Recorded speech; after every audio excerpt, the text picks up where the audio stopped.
What's up, guys? Today I'll be talking about some of the new information we have gotten recently, as early as this morning on Twitter from one of the devs, and I'm going to throw up on screen right now. This is the guy that was on the stream for the sandbox changes, and basically he says, sorry, special case here, EP shotgun and sniper get locked to solar to prevent tractor cannon stacking. So that means all current EP shotguns and snipers, so let's say you have one void, one arc, and one solar, they will all change to solar the day the 28th hits, I'm pretty sure, when we get the weapon slot changes, or when Forsaken drops. And then if you try to go pull one from your collection, it will come out as solar. Then if you go back into EP after Forsaken launch, it will only drop as solar from then on out. Usually I'm the last person to freak out about a change going into a DLC because I'm always like, there'll probably be better options and blah blah blah.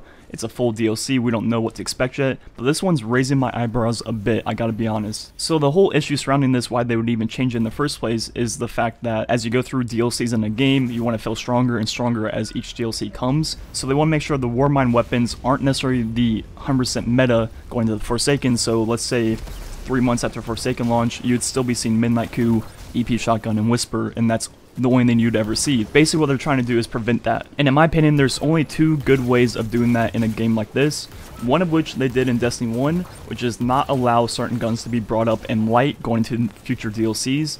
So all the year 1 weapons like Fatebringer, Found Verdict, all that stuff, you could not infuse that going into year 2 and beyond. So it literally forced you to get new weapons, and things like World of Warcraft have been doing that for a long time, where going into future DLCs, they basically throw out the previous expansion's weapons and whatnot, and make you have to re-earn everything again, and that's a good way to do it in a game like this. The other way of doing this in a game like this, in my opinion, so let's say your game is scheduled for 2 years, you have to keep in mind not to put out your best stuff early on. Let's say you have 5 DLCs in total, which is exactly what Destiny 2 is.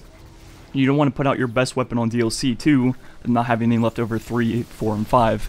So basically you have to plan ahead and make sure you have something better for the next DLCs. If you're going to allow all the guns to carry over from DLC to DLC, you need to plan ahead to make sure that you're not giving out the best things right away. But honestly, this doesn't feel like either of those options.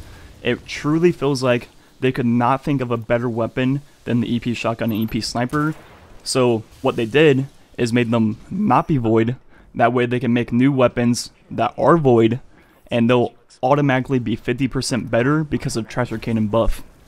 That's what it honestly feels like to me, that they couldn't make a better weapon, so they're basically artificially making new weapons better by giving them void elemental damage, which means they can then be buffed by Tractor Cannon. Another reason why I think this option is probably the worst possible option is in year 1 of Destiny 1, the weapons that didn't carry over to year 2, you could still use those weapons on year 1 content and still be just as effective. This change is nerfing the guns across the board because of the fact they carry forward. So if you went back to the year 1 raids and were wanting to use one of these weapons, it won't feel the same as they do currently because of the fact that they're not void. Another reason why this feels very, very fishy to me is because the easy solution to this issue is create a way to buff solar and arc damage by 50% also, just like the Tractor Cannon. For example, one thing I thought of is like bring back Dragon's Breath, the upgraded one where you can hold the trigger, then release it and it'll arc down.